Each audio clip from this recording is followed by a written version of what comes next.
Students, आज हम करेंगे class 8 chapter 1 rational numbers. Question number 1 देखते हैं। Using appropriate properties find this. देखिए, आप इसको सीधी मल्टीप्लाई करके आप ऐड नहीं कर सकते, बिकॉज यहाँ बोला गया है कि आपको प्रॉपर्टीज का यूज करना है, तो इसलिए इसको with the help of properties करेंगे। ओके,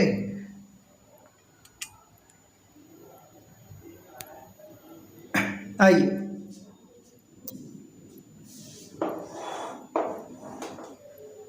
इसे क्वेश्चन नंबर 1 का first part, -2/3 into 3/5 plus 5/2 3/5 multiply 1/6। जैसा कि हम देख पा रहे हैं, या इसको देखते हैं पर्टिकुलर को। यहाँ पे -2/3 है। -2 भी एक इंटीजर आपका और 3 भी एक इंटीजर है। 0, 1, 2, 3 और नेगेटिव में ये सभी क्या होते हैं? इंटीजर होते हैं। जब इंटीजर को हम न्यूमरेटर की जगह पे और ऊपर अंश की जगह पे और हर की जगह पे, न्यूमरेटर और डिनोमिनेटर, जब ऐसे ये इंटीजर्स को रखते हैं तो ऐसे जो नंबर बनता है इसको हम रैशनल नंबर बोलते हैं। ठीक है, अब देखिए, अगर इरेशनल नंबर दिस, इसकी मल्टीप्लाई इससे करना है, फिर इसके अंदर ऐड करना है, फिर मल्टीप्लाई करना है। हम डायरेक्ट नहीं कर सकते, बिकॉज यहाँ बोला गया है कि भैया प्रॉपर्टी का यूज कीजिए। प्रॉपर्टी का, तो प्रॉपर्टी का यूज करने के लिए हमारे कॉम्यूटेटिव प्रॉपर्टी होती है। कॉम्यूटेटिव प्रॉपर्टी से क्या होता है कि हम इसको आगे ले जाना चाहे, इसको पीछे ले जाना चाहे, तो उस पर रिजल्ट का कोई फर्क नहीं पड़ता। तो विद द हेल्प ऑफ कॉम्यूटेटिविटी हम क्या कर सकते हैं, इसको आगे लेके आ सकते हैं। देखिए, 2/3 इंटू 3/5, इसको हम आगे ले आते हैं, -3/5 इंटू 1/6, और जो ये नंबर है इसको हम पीछे लिख देते हैं। इसके अंदर अब इसको, इसमें से इसको घटाना था, इसमें इसको जोड़ना था, तो इसलिए हम इनको आगे पीछे लिख सकते हैं, तो इससे कोई फर्क नहीं पड़ेगा। इसको क्या बोलते हैं? कॉम्यूटेटिविटी। ये स्टेप करने के बाद यहाँ लिखना आपने, क्यों लिखा? कॉम्यूटेटिविटी। ठीक है, कॉम्यूटेटिविटी प्रॉपर्टी का यूज करके। नेक्स्ट, अब देखिए ध्यान से, इसमें और इसमें, इनमें कुछ कॉमन है। ये -2/3 है, यहाँ पे 3/5 है, यहाँ पे 3/5 है, यहाँ पे 1/6 है, तो दोनों में कॉमन क्या है? 3/5। 3/5 यहाँ है, 3/5 यहाँ है, तो इन दोनों में से ये दो टर्म है ना, बीच में मल्टीप्लाई है, यहाँ पे मल्टीप्लाई है, तो 1 और सेकेंड टर्म, फर्स्ट टर्म और सेकेंड टर्म, इन दोनों में से 3/5 हम कॉमन ले सकते हैं। लिखिए 3/5 बाहर लिख लीजिए। अब मैंने पॉजिटिव बाहर लिया, तो यहाँ पे नेगेटिव साइन है, ये अंदर ही रह जाएगा, -2/3, और यहाँ से भी मैंने नेगेटिव पॉजिटिव को बाहर रखा, तो नेगेटिव अंदर ही रह जाएगा, -1/6। क्लियर? ऐसे लिख सकते हैं ना इसको। अब इसको एज इट इज लिख दीजिए। ये कौन सी प्रॉपर्टी बनी आपकी? ये डिस्ट्रीब्यूटिव प्रॉपर्टी बन गई। कौन सी बन गई? डिस्ट्रीब्यूटिविटी। ठीक है, जब आप ऐसे लिखते हो, कुछ कॉमन है उसको बाहर लिखते हो, और जो यहाँ पे क्या रिमेनिंग रहा, -2/3 और -1/6, इसको अंदर लिखा, तो इसको बोलते हैं डिस्ट्रीब्यूटिविटी प्रॉपर्टी। ठीक है, अब हम क्या करेंगे, पहले ब्रैकेट को सोल्व करते हैं, जैसा कि हम जानते हैं। 3/5, तो ब्रैकेट को सोल्व करेंगे। 3 और 6 टू डिफरेंट नंबर है, तो इनका एलसीएम लेंगे, तो 3 और 6 का एलसीएम क्या जाएगा? 6। क्यों? क्योंकि 3 के टेबल में भी 6 आता है और 6 के टेबल में भी 6 आता है, और सबसे पहले जो आए वही आपका क्या होता है? एलसीएम होता है। वैसे तो देखिए 3 के टेबल में 12 भी आता है, 6 के टेबल में भी 12 आता है, बट हमने 6 को ही क्यों माना, क्योंकि 6 सबसे पहले 3 और 6 के टेबल में आता है, इसलिए एलसीएम क्या होगा आपका 6 होगा। 6 लिखिए। अब 3 के टेबल में 6 का कितने पे आता है, 3 2 जा 6, तो इसके ऊपर जो लिखा हुआ ना 3 के ऊपर, इसको 2 से मल्टीप्लाई कर देंगे, -2, और 3 के टेबल में 6 आता है 2 पे, 2 के साथ मल्टीप्लाई कर दीजिए, ठीक है। अब 6 के टेबल में 6 कब आता है, 1 पे आता है, तो 1 1 जा 1 प्लस 5/6। इसके बाद क्या लिख सकते हैं हम,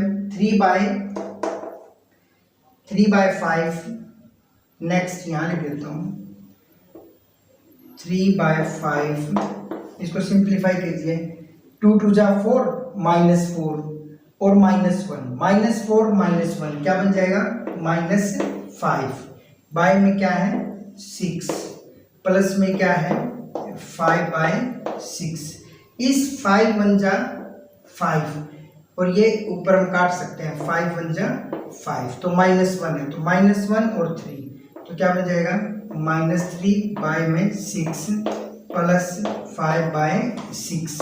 अब दोनों में सेम है ना, तो इसको एक बार लिख देते हैं, क्योंकि 6 इसका एलसीएम क्या आएगा 6, तो 6 1 जा 6, 1 किससे मल्टीप्लाई करेंगे -3, 6 के टेबल में 6 कब आता है 1 पे, तो इसके साथ करेंगे 5 1 जा 5, तो ये क्या बना आपका -3 प्लस 5, तो डिफरेंस आया 2, और बाय में क्या है 6, इसको काट के क्या लिख सकते हैं, 2 1 जा 2 और 2 3 जा 6, तो फाइनल आंसर क्या जाएगा आपका 1/3, ठीक है। अब नेक्स्ट क्वेश्चन करते हैं, नेक्स्ट पार्ट इसी का है, नोट कर लेने से।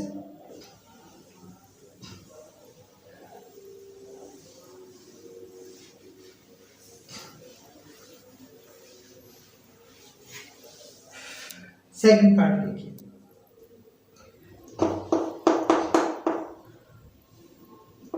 2/5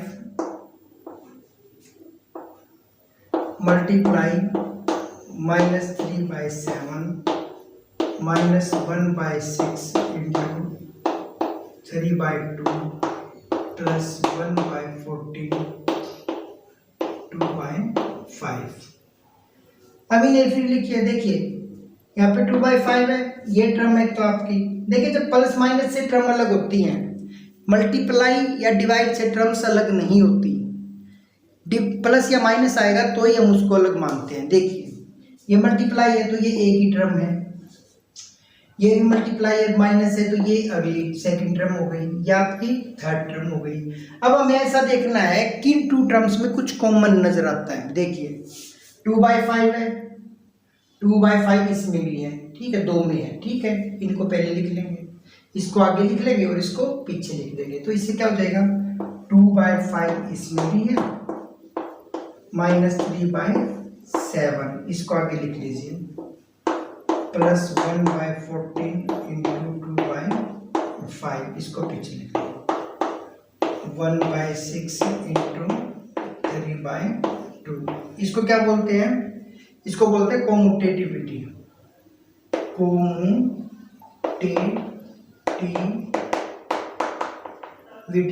इसको यहाँ लिख दिया, इसको यहाँ लिख दिया, तो a प्लस बी करो या b प्लस a करो, a इंटू बी करो या b इंटू a करो, कोई फर्क नहीं पड़ता, इसलिए इस प्रॉपर्टी, ये प्रॉपर्टी बताती है इस बात को, तो इसको मैंने यहाँ लिख दिया। अब दोनों में क्या है 2/5 कॉमन ले लीजिए, 2/5 यहाँ क्या बचेगा -3/7 प्लस 1/14, और यहाँ क्या बचेगा आपका, ये है आपका 1/6 इंटू 3/2। ये कौन सी प्रॉपर्टी है, ये आपकी डिस्ट्रीब्यूटिविटी,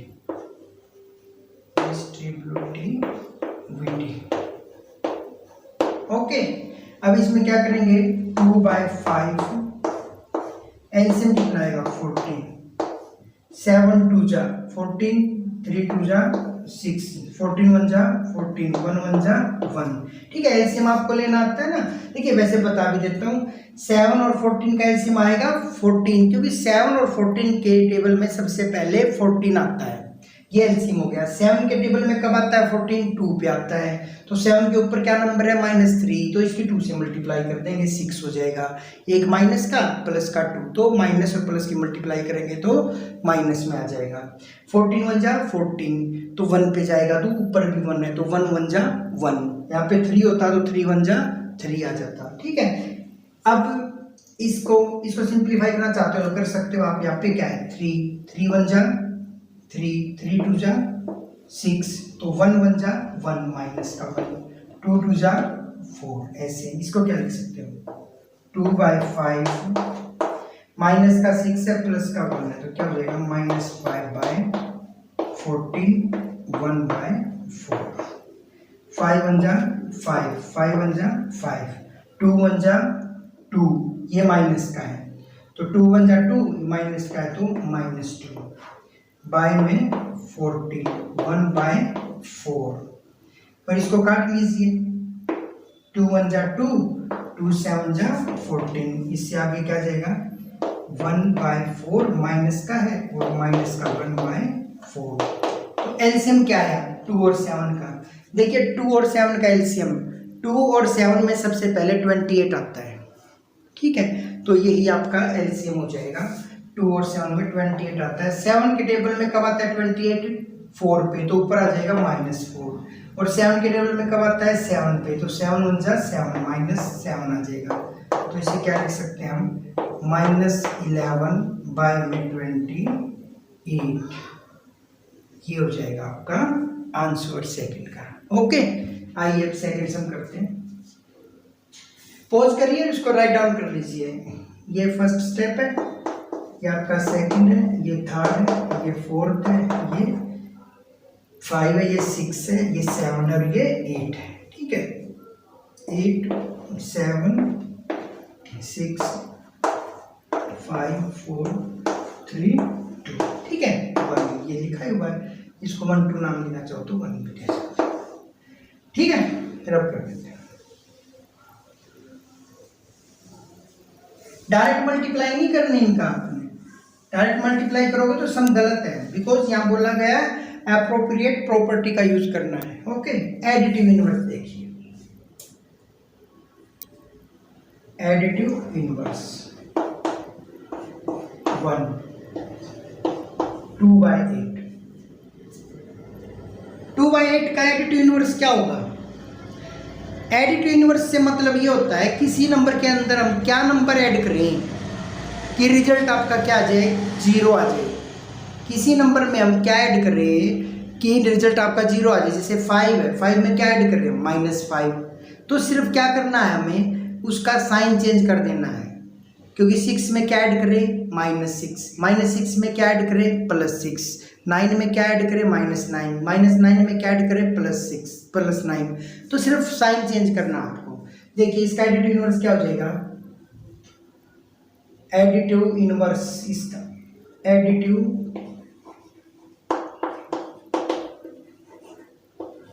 इनवर्स ऑफ 2/8 इज क्या हो जाएगा -2/8, सिर्फ माइनस से अलग कर देना। ठीक है, सेकंड में क्या हो जाएगा, सेकंड है -5/9, एडिटिव इनवर्स ऑफ -5/9 क्या हो जाएगा इसका, additive inverse of -5/9 is 5/9, negative है पॉजिटिव साइन कर दिया। ठीक है, साइन चेंज करना है। थर्ड में है -6/-5। देखिए जब माइनस नंबर को माइनस से डिवाइड करेंगे तो क्या आता है रिजल्ट पॉजिटिव में आता है ना, तो ये माइनस से माइनस कैंसिल हो जाता है, तो इसको सिंपली हम क्या लिख सकते हैं 6/5। तो इसका एडिटिव इनवर्स फाइंड आउट करेंगे, तो एडिटिव इनवर्स ऑफ -6/-5 बोल दीजिए या 6/-5, दोनों का क्या हो जाएगा साइन चेंज कर लेंगे, 6/-5 हो जाएगा। ठीक है, आप दोनों नेगेटिव हैं तो भी वही बात है, दोनों पॉजिटिव हैं तो भी वही बात है, आगे के लिए याद रखना। और इसमें क्या हो जाएगा, दोनों पॉजिटिव है तो क्या होगा साइन चेंज, 5। अब आप कहोगे कि सर नीचे भी तो माइनस आ सकता है, -5, -1 लगाना है आप कहीं भी लगाइए, बट प्रेफरेंस दिया जाता है ऊपर लगाने के लिए। ओके, थर्ड देखिए, fourth sorry,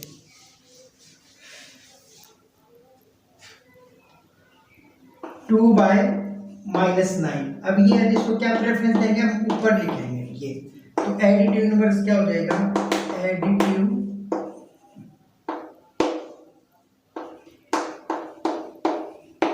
inverse of -2/9 is क्या हो जाएगा, 2/9।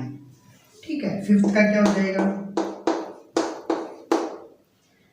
इसको क्या लिख सकते हैं, -19/6। तो एडिटिव इनवर्स क्या हो जाएगा, एडिटिव इनवर्स ऑफ -19/6 इज 19/6। ठीक है ना। अगर नेगेटिव है तो क्या कर देना है, पॉजिटिव, अगर पॉजिटिव है तो क्या कर देना है, नेगेटिव। ठीक है, एडिटिव इनवर्स, क्योंकि आप पॉजिटिव में सेम नंबर को नेगेटिव करके जोड़ेंगे तब आएगा 0, और पॉजिटिव में नेगेटिव जोड़ेंगे तो आपका क्या आएगा, 0 आएगा, और नेगेटिव में पॉजिटिव, पॉजिटिव में नेगेटिव को जोड़ने पे। ओके, अब करते हैं क्वेश्चन नंबर थर्ड। फर्स्ट भी हो चुका है आपका, सेकंड भी हो चुका, थर्ड करते हैं। वेरीफाई करना है थर्ड सम में, क्या कि माइनस ये दोनों साइड इक्वल आएंगे। x क्या है, when x is equal to 11/15 रखिएगा, -11/15 इज इक्वल टू 11/15। अब देखिए, माइनस माइनस, ब्रैकेट का मतलब क्या होता है, ब्रैकेट को आप एक तरीके से मल्टीप्लाई ही मानिए, क्या मानिए, मल्टीप्लाई। तो माइनस को जैसे ही ब्रैकेट के अंदर लेके जाएंगे तो अंदर वाले का साइन चेंज हो जाता है। ये ब्रैकेट है ना, इस ब्रैकेट के बाहर अगर नेगेटिव है तो अंदर वाले का साइन क्या कर देगा, चेंज कर देगा। अगर बाहर पॉजिटिव है तो अंदर वाला साइन वही रहेगा, बट यहाँ क्या है, नेगेटिव। तो जैसे ही नेगेटिव अंदर जाएगा तो नेगेटिव नेगेटिव क्या हो जाता है, पॉजिटिव। तो बोथ साइड्स आर इक्वल। ठीक है, लिख देना रीजन। रीजन क्या, रीजन तो वैसे दे ही रखा है इन्होंने, वेरीफाई करना था इसको। ये आइडेंटिटी है, याद रखना, एक रीजन ही बन गया आपका ये आगे से। और सेकंड पार्ट है इसी का, ये फर्स्ट पार्ट है, ये फर्स्ट पार्ट है। सेकंड पार्ट में है x इज इक्वल टू -13/17 रखिए, माइनस माइनस। अब ये देखिए, पहले से ही नेगेटिव है, ये क्या है, पहले से ही नेगेटिव है, तो एक नेगेटिव बाहर लगा हुआ है, एक नेगेटिव ये लगा हुआ है, और एक नेगेटिव ये पहले से ही है। तो आप ऐसे लिखिए, और यहाँ क्या है, x हो जाएगा -13/17 नेगेटिव। तो नेगेटिव नेगेटिव क्या हो जाएगा, पॉजिटिव। फिर ये नेगेटिव है, फिर साइन चेंज करेगा,